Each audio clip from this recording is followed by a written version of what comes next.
Okay, so here we are, day 3 of The Unapologetic Man. Hi everybody, how are you? It's a lovely day out here in Colorado, and as I promised, today we're going to talk about the 3 questions that every man needs to be able to answer fully in order to have the life that he wants, the relationship he wants, the career he wants, all of those things. All right, so for those of you who have not joined us before this is, we're talking about what it is to be a man who has mojo, basically, who has healthy masculinity and can really navigate the world in a way that he's comfortable in his own skin, and he has the relationships he wants, he has the marriage he wants, he has the career he wants, and all of those things. Now, what are these 3 questions? These are the 3. These are the magic 3. Number 1, what do I want? Okay, what do I want? No, I'm sorry. Okay, I just lost my head there. That's actually number 2. All right. Just kind of distracted by the dogs there. As I said yesterday, I'm a little new to this Facebook Live thing, so I'm just getting used to the kind of rolling with it sort of deal, but I'm enjoying it. All right, I'm glad. Somebody told me yesterday they couldn't see my eyeballs because I was wearing glasses. So I took my glasses off, and what I see is a big blob, so maybe that's kind of throwing me off, and then I can't really see who's, oh, hi Cam, how are you? Oh, look, Lisa's there. See, now I can see. Well, I tell you what, I'm going to leave my glasses on for the moment, and we'll see what happens. So back to the 3 questions. The 3 questions that every man needs to be able to answer. Number 1 is, who am I? Who am I? Number 2 is, as I said, what do I want? And number 3 is, where am I going? Where am I going? So it's, who am I? What do I want? And where am I going? Those are the 3 magic questions. Now, at the outset, those seem pretty simple. And they are. They're very straightforward questions. And it's amazing how difficult they can be to answer in any meaningful way. A lot of times, so we're going to start with just number 1. We're just going to talk about number 1, which is, who am I? Okay. But before we delve into that, I just want to say that the thing about these questions is that the first answer usually is the surface answer, and then you have to start digging till you get down to the real gold, okay? So we're going to, with each question, we're going to talk about, okay, what is the first answer that comes to mind, and then how do you get to the real juicy stuff, okay? So, first one, who am I? Now, most people, when asked who they are, they will recite some litany of what do they do for a living, whether they're married, whether they have children, where they grew up, where they were educated, those kind of things. Maybe what their heritage is. And sure, that's all part of who one is. All of the history, all of the things that you've learned, that you've gone through, that you were taught, that was modeled to you, that you took on as part of your persona, all of that is part of who you are. But it's really what I'd like to call identity. Okay? That's basically how you look at yourself by all of the things that you've collected over the years. But that's not necessarily who you really are at a core level. So once you get through all of that, you know, the typical, somebody walks up to a man at a party and says, hey, what do you, to introduce themselves, and the first thing they say is, what do you do?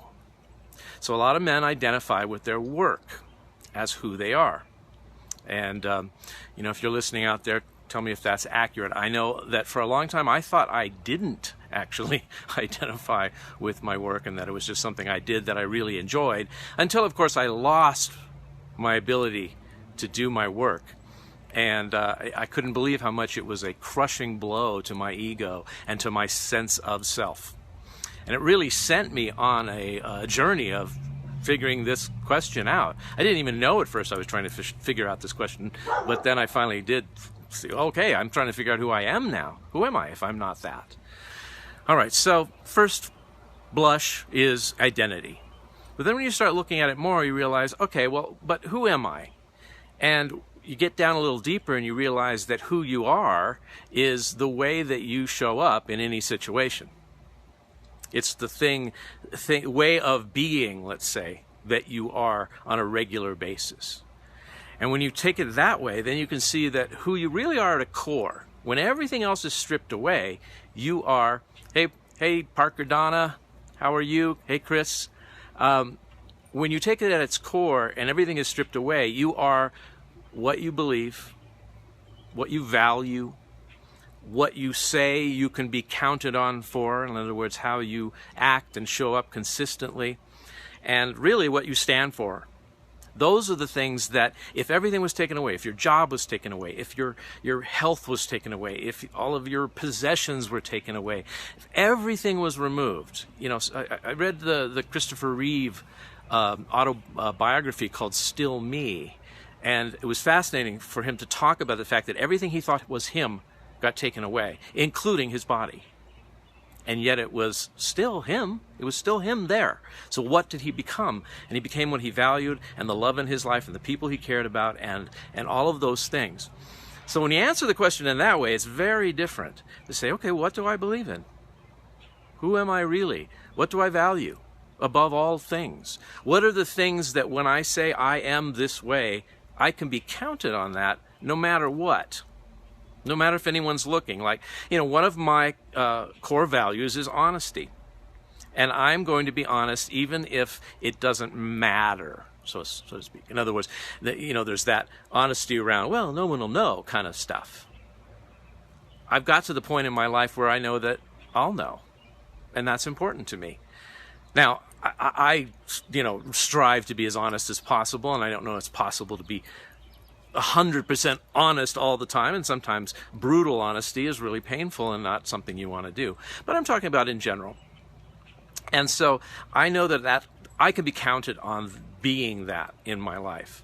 I'm working on integrity being a core principle that I have. And when I say integrity, I'm really talking about my word being good.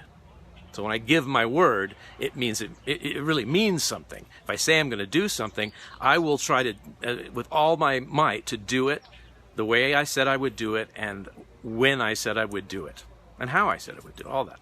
So the first question in being, who am I, are, once again, what do I value? What do I believe in?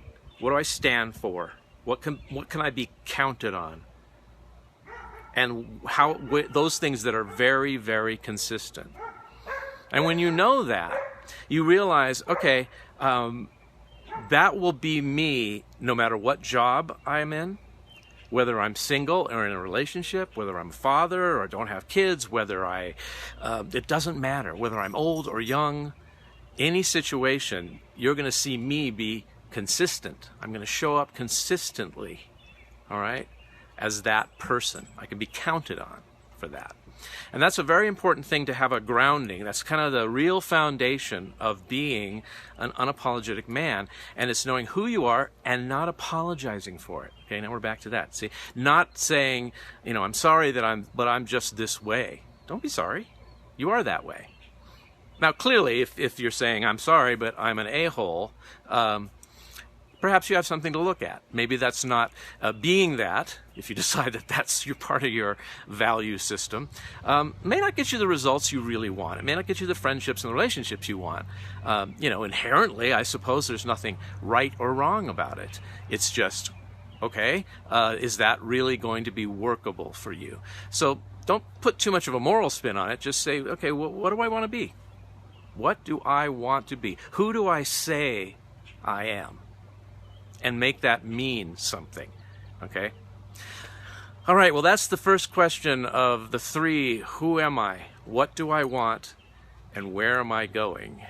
And when we put all three of those together, that is the core structure of the unapologetic man. Well, thanks for joining us, us, meaning the dogs and me. Hey, Ryan, I see you on there. I wonder if I can I scroll? Oh, I can scroll this. See, I don't know how this works. All right, Susan Zale, hello. David, how are you?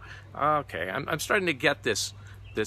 Oh, what is Chris says? Mel Brooks used to hug himself in front of a mirror and say, I love you to himself, and then try to live up to that. Wow, that is interesting. That's really interesting, Chris. It's and try to live up to that. That's to me one of the interesting part is that idea of like he set a thing for the day, like a bar for the day, like that'll be my bar. And I'm really glad you brought that up, because part of being who you are, who you say you are, is that you have the opportunity to actually shape the circumstances around you and not vice versa. In other words, what I try to do is when I get up in the morning, I decide how I want to experience the day.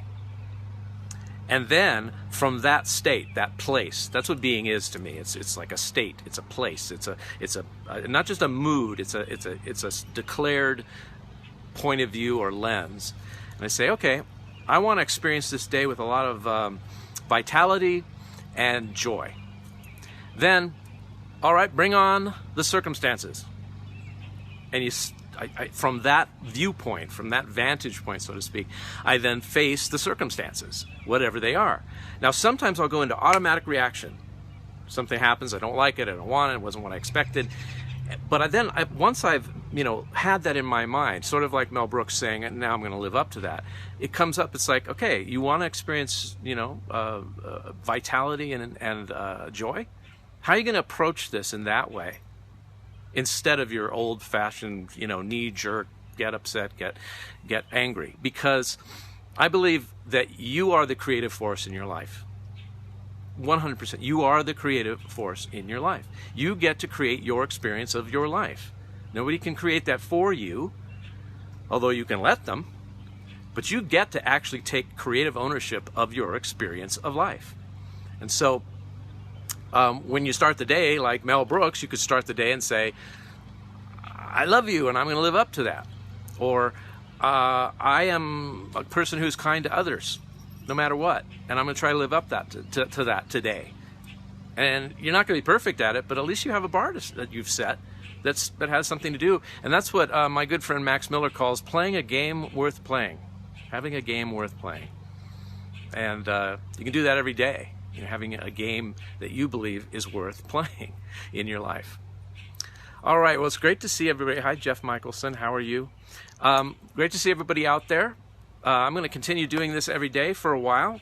That is part of what I stand for. That's part of giving my word and keeping it no matter what. I said I would do this, even though I'm just learning the ropes, and it's a little bit, I'm not used to it yet. But I'm really glad to see you guys listening. Thank you so much. Tomorrow we're going to tackle question number 2, which is, what do I frickin' want? All right. I hope you can join me then, or they will be posted online so you can watch them if you want. Have a great night, or wherever you are in the world, time-wise, and I will see you tomorrow. Thanks again, everybody. Bye-bye.